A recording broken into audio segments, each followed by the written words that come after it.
Hello everyone, আজকে আমি আছি বাংলাদেশের অন্যতম ঢাকার সবচেয়ে লাইভ জায়গা সদরঘাটে। আজকে আমি রয়েছি। এই জায়গাটাকে কেন ঢাকার সবচেয়ে লাইভ স্পট বলা হয় আজ তা নিজের চোখেই দেখুন। যে মুহূর্ত লঞ্চ ছেড়ে যায়, যে মুহূর্তে মানুষ ছুটে আসে, আর যে জায়গায় 24 ঘন্টাই থাকে জীবনের ভিড়, সেটাই হলো সদরঘাট। আজকে আমি আপনাকে দেখাবো ঢাকার সবচেয়ে ব্যস্ত, সবচেয়ে হট্টগোল এবং সবচেয়ে বাস্তব জীবন, যা কখনো স্ক্রিনে দেখানো হয় না। সদরঘাট টার্মিনালের এই গেট দিয়ে ঢুকলেই প্রথম যে জিনিসটা আপনার চোখে পড়বে তা হলো শুধু মানুষের ভিড় আর জনসমাগম। কেউ লঞ্চ ধরতে দৌড়াচ্ছে, কেউ পণ্য টানছে, কেউ ভারী ব্যাগ কাঁধে নিয়ে দাঁড়িয়ে, আর দূরে শোনা যাচ্ছে লঞ্চের হুইসেল। মনে হবে বাংলাদেশের জীবন ঠিক এখানে থেমে নেই, এখানে সব সময় কিছু না কিছু ঘটছে। আপনি যেদিকে তাকাবেন মানুষ, মানুষ আর মানুষ। একটা লঞ্চ আসলেই হাজার মানুষ নামছে, আরেকটা ছাড়ার অপেক্ষায় আছে। মনে হয় এই জায়গা 24 ঘন্টা ঘুমায় না। কেউ বাড়ি ফিরছে, কেউ ঢাকায় নতুন জীবন শুরু করতে এসেছে, আর তাদের চোখে চোখে আপনি খুঁজে পাবেন চিন্তা, উত্তেজনা,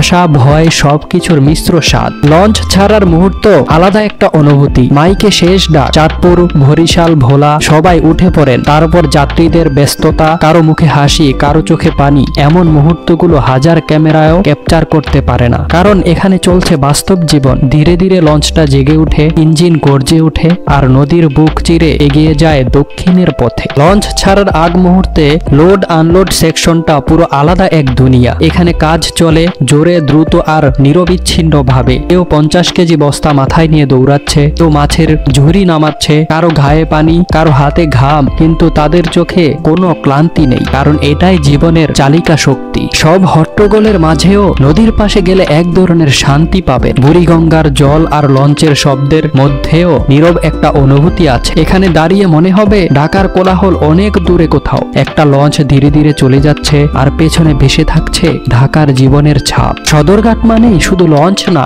এখানে আছে অগণিত গল্প। চা বিক্রেতা, পান সিগারেট দোকানি, শ্রমিকদের হাসি, ছোট ছেলেদের দৌড়াদৌড়ি। কেউ লুঙ্গি পরে লাফ দিয়ে নৌকায় উঠে, কেউ 5 টাকার চা খেতে খেতে দূরে তাকিয়ে থাকে নদীর দিক। এ যেন এক বিশাল জীবন্ত সিনেমা, আর আপনি তার দর্শক। এখানে যে মানুষগুলোকে দেখছেন তাদের প্রত্যেকের একটা গল্প আছে। কেউ পরিবারকে টাকা পাঠানোর জন্য কাজ করছে, কেউ নতুন শুরু করতে ঢাকায় এসেছে, কেউ আবার বাড়ি ফিরছে নিজের আপনজনের কাছে। তাদের ব্যস্ত হাঁটা, তাদের ক্লান্ত মুখ, তাদের আশা, সবকিছু মিলিয়ে সদরঘাটকে একটা আবেগময় জায়গা বানায়। উপরে থেকে তাকালে আপনি দেখবেন লঞ্চ সারি সারি দাঁড়িয়ে আছে, মানুষ পিঁপড়ের মতো চলাফেরা করছে, আর পুরো জায়গাটা নড়ে চড়ে উঠছে এক বিশাল যান্ত্রিক প্রাণীর মতো। এই দৃশ্যটা ঢাকাকে নতুনভাবে চিনতে সাহায্য করে। এটার নামই সদরঘাট। বিশাল বিশাল লঞ্চের সামনে আপনি দাঁড়ালে মনে হবে আপনি যেন ঢাকার অন্য এক পৃথিবীতে এসে পড়েছেন। এখানে সময় থেমে থাকে না, প্রতি সেকেন্ডে কিছু না কিছু ঘটছেই। একবার চারপাশে তাকান, কারো হাত ভর্তি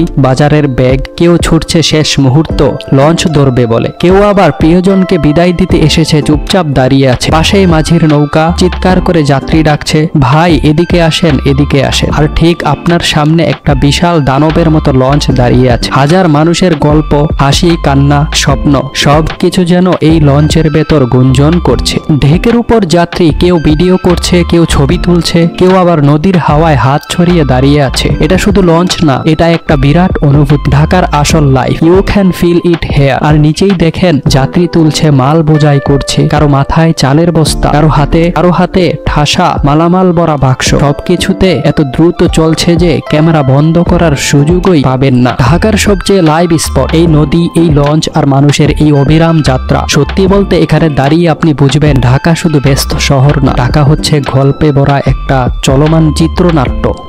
আমি যতবার এখানে আসি প্রতিবারই নতুন কিছু দেখি, নতুন হাসি, নতুন সংগ্রাম, নতুন যাত্রা। আজকের এই ভ্রমণ যদি আপনাকে একটু হলে ছুঁয়ে যায় তাহলে আমার পরিশ্রম সফল। আপনি কমেন্টে জানাবেন সদরঘাটের কোন মুহূর্তটা আপনার সবচেয়ে ভালো লেগেছে। নদীর ঢেউ, লঞ্চ ছাড়ার উত্তেজনা, নাকি মানুষের সেই ব্যস্ত দ্রুতগামী জীবন। আর ভাই, এমন বাস্তব লাইভ গল্পে ভরা ব্লগতে হলে চ্যানেলটা সাবস্ক্রাইব করে রাখুন, কারণ সামনে আসছে আর অনেক অজানা ইতিহাস, অদেখা জায়গা আর লাইভ মুহূর্ত।